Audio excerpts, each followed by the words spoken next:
Hey, Mike Filipov here from PracticeGuitarNow.com. In this video, I want to show you how to create your own guitar playing exercises that are going to focus on the specific challenges you need to improve in your playing and help you reach your goals faster and more effectively.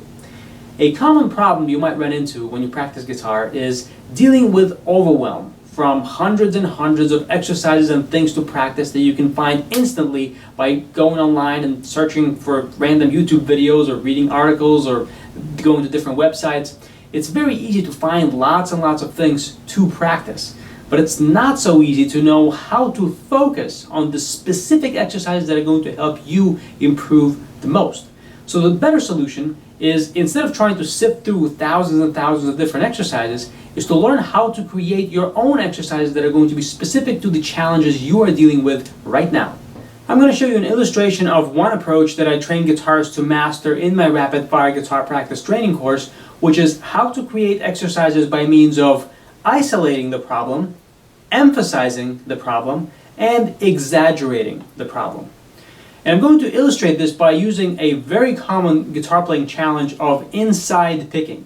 And if you're not familiar with inside picking, that is where your pick is stuck literally inside any pair of strings on the guitar and moves back and forth between them. For example,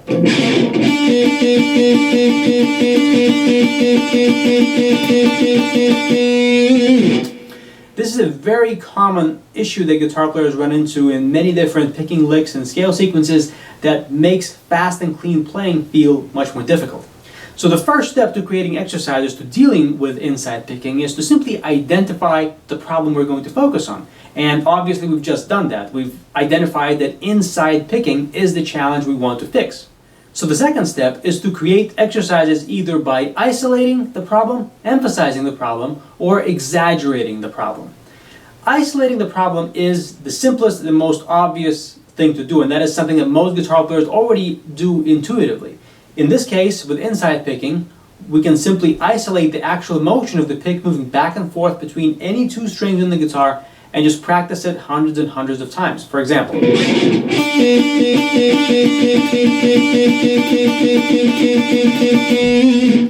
now there are some advantages and some disadvantages to isolating the problem in this way.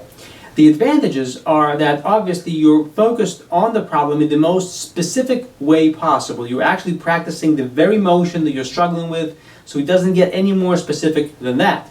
And over the course of, let's say, 10 minutes, the number of repetitions you are going to do to train that challenging picking motion is going to be much greater than anything else you can do. Now, the downside of this isolation approach is that, first of all, it's very easy to get bored of just doing the same two notes over and over and over again. Even if you move it up and down the guitar, it still gets really boring really fast. And second, this is actually not as specific to real-life guitar playing. And what I mean is, in real-life guitar playing, you don't actually do inside picking over and over and over and over and over again hundreds of times for 10 or 15 minutes non-stop. Most of the time, inside picking occurs for a brief moment in the context of a lick, and then you're back to picking on the single string or moving on the outside of the string or doing the string skipping motion in some cases. Now, isolating the problem overall is still very, very good and very useful, and we'll come back to that in a second. For right now, let's move on to the second way of creating exercises, which is via emphasis of the problem. Emphasizing the problem refers to creating a lick or some passage where the inside picking motion, our problem we're focusing on in this case, is still being used many, many times, so it's still very, very specific, but it's not as specific as raw isolation of just the inside picking motion would be. You're inserting some picking on a single string or some moving of the pick outside the strings or doing some string skipping, whatever the case is, to break up the raw isolation of inside picking.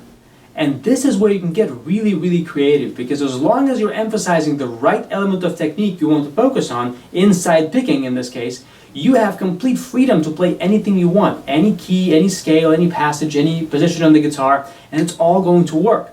So you can create dozens of exercises for yourself that all help you focus on the problem while having a lot of fun in the process and never get bored. Here's an example of an exercise I came up with that emphasizes the inside picking motion.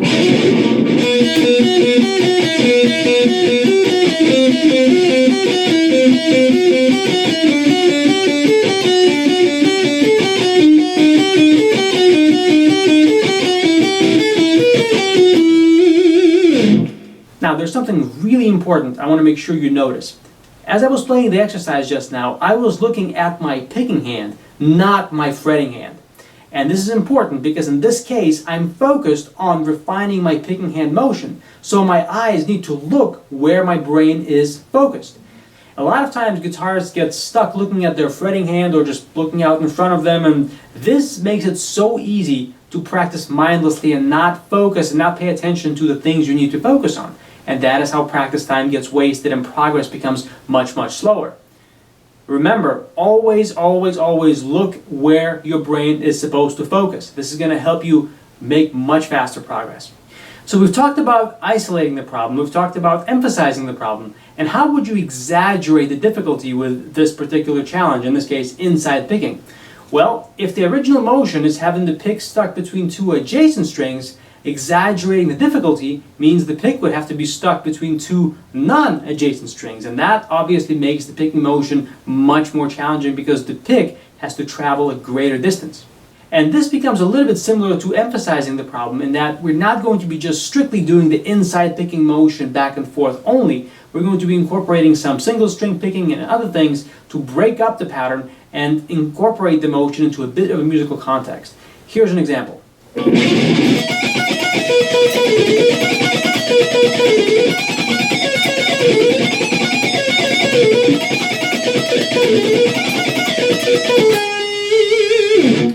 And again, you have a lot of room to be creative here and come up with lots of different exercises as long as you're staying within the parameters of emphasizing the inside picking motion on non-adjacent strings to make it more difficult. But other than that, you can play anything you want and have fun.